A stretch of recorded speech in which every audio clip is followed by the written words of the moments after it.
Ying's heart stirred slightly upon hearing this, and she could sense that an invisible light barrier had appeared around herself and Gongshuju.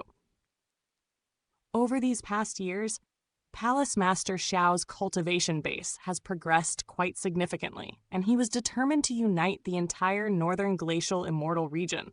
For this purpose, he's been making many moves, and as a result, the entire immortal region has been stirred up into a state of unrest. After what happened to Bailiyan, it appeared on the surface that the Dawnfall sect and the vast Flow Palace became much more subdued, but the reality is that they were merely accumulating power.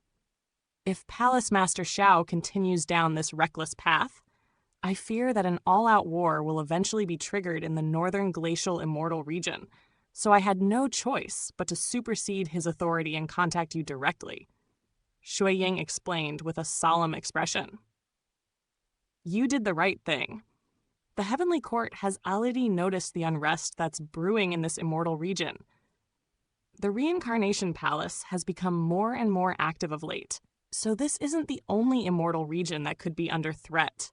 I was late to get here precisely because I was taking care of some matters in another immortal region, and I came here directly after learning about the emergence of the Infernal Frost Immortal Manor, Gongshuju said.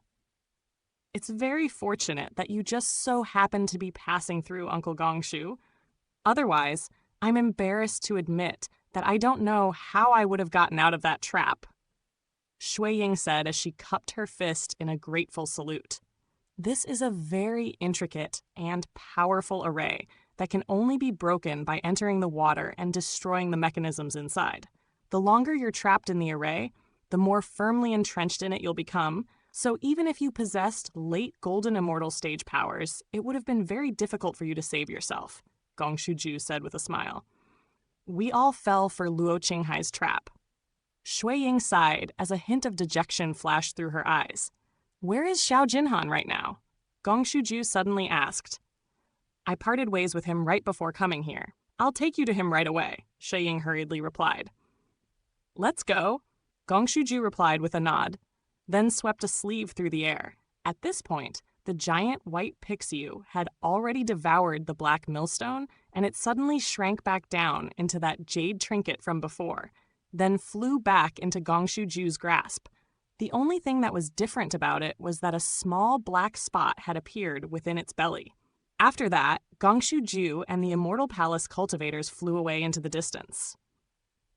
Unbeknownst to them, there was a black stone passageway that led downward under the ancient tomb at the bottom of the lake, and the walls of the passageway were riddled with irregularly shaped luminescent white rocks as a light source. At this moment, there was a figure slowly making their way deeper into the passageway. Basking in the glow of the luminescent rocks, her skin was as fair as snow, and it was none other than Lu Yuqing. At this moment, her eyes were as bright as stars, but she was trudging along in a completely expressionless manner.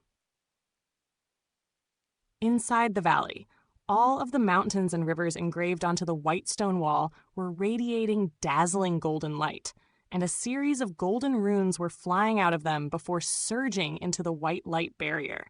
With the injection of these golden runes, the white light barrier was significantly stabilized, and it had also taken on an extremely viscous quality. Luo Qinghai's brows furrowed slightly upon seeing this, and he switched to a different hand seal as he let loose a low roar. The lotus platform projection beneath him immediately began to glow brightly while taking on a more substantial form, and at the same time, the sound of a light breeze rang out around the platform as a blue vortex emerged, releasing tremendous suction force. Hanli's expression instantly changed slightly upon seeing this, and he could feel his own immortal spiritual power surging rapidly into the vortex, like floodwaters through a broken dam. He took a quick glance at everyone else in the array to find that all of them also wore peculiar expressions, indicating that a large amount of their immortal spiritual power had just been taken as well. Don't be alarmed, fellow Taoists. This restriction is even more formidable than I anticipated, so I'll need all of you to lend me more of your power, Luo Qinghai reassured. There's no need to explain anything to us, fellow Taoist Luo. If you're trying to chip away at our immortal spiritual power, then this is far too crude a method, and I'm sure you wouldn't stoop to something like this, Feng Tiandu said. I'm glad I have your trust, fellow Taoist Feng, Luo Qinghai replied with a smile. As he was speaking, the lotus platform beneath him had already taken on a completely substantial form, and it looked as if it had been carved out of a piece of blue crystal. All of a sudden, Luo Qinghai let loose a thunderous roar, and the lotus platform, which had harnessed a vast amount of immortal spiritual power from everyone, shot forth through the air. Immediately thereafter, all of its petals drifted down from above, spiraling through the air as they passed through the golden light barrier to land upon the white stone wall. Bursts of blue light appeared over the stone wall on the spots where the petals had descended, and a series of lotus flowers instantly bloomed to cover the entire stone wall. Han Li was amazed to see this, but also a little apprehensive. It had become apparent that Luo Qinghai had only asked them to adopt the 9 palaces array shattering formation and use the 9 true spirits technique so that he could draw upon their immortal spiritual power, while what he was actually using to break this restriction was the blue lotus flower. Before he had a chance to think about anything, Luo Qinghai thrust both palms forward in a slow and casual motion, looking as if he were pushing open the door of his own home. As he thrust his palms forward, then parted them down the sides, the golden light barrier over the white stone wall instantly shattered, and a golden line also appeared directly down the center of the stone wall before parting like doors. The stone wall slowly opened inward without making a sound, and everyone in the valley was also completely silent as they stared at the radiant white light beyond the stone wall with tense and nervous expressions. After the stone wall completely parted, all everyone could see was a vast expanse of blinding white light. No objects flew out from within, nor were there any formidable energy fluctuations. Han Li flipped a hand over to produce a regenerative pill, which he promptly devoured, and he was also holding a pair of immortal origin stones to replenish his immortal spiritual power reserves. At the same time, he peered into the white light with his bright sight spirit eyes. However, even with his spirit eye ability activated, all he could was still just a vast expanse of white light, and his spiritual sense wasn't able to enter the white light at all. The restriction has already been opened. Please abide by our agreement and only send in 2 people per side. Otherwise, I'll be forced to close the restriction again, and only the heavens know what'll happen after that, Luo Qinghai said in a warm but implacable voice. Feng Tiandu turned to Qi Tianxiao with a nod upon hearing this, and the 2 of them flew into the white light before vanishing on the spot, while all of the other Dawnfall sect cultivators remained outside. Immediately thereafter, the 2 Southern Dawn race cultivators flew into the white light, and Taoist Huyan spoke briefly to Yunni through voice transmission before also entering the white light with Han Li. In the instant that he flew into the white light, Han Li felt a burst of sharp pain in his eyes, and he reflexively closed them.